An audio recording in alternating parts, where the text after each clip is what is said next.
3D print or additive manufacturing is a well-known technology, yet with fairly limited use by companies and industry. The ability to print products, components or parts has shown great promise, but for many companies it is still an untested technology.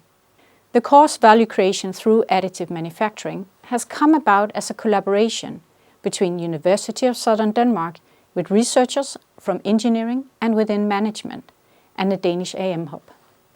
The importance of bringing research-based knowledge together with industry practice has never been more important, and we are therefore proud to present this course together.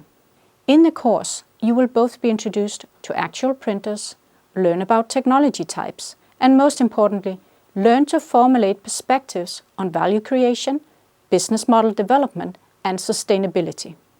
The additive manufacturing technology can be used for many purposes, like rapid prototyping and innovation, tooling to support in manufacturing, or even for direct manufacturing. You'll learn about criteria for adoption, strategies for implementation, and technology choices.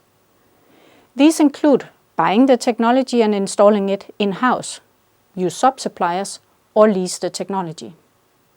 You will therefore also learn about and develop an additive manufacturing strategy, and you'll be working on an actual implementation plan, including competences and preparation for your organization. Even if your company might not be ready right now, you will learn the tools, you'll get the insights, and you can bring them forward in your company.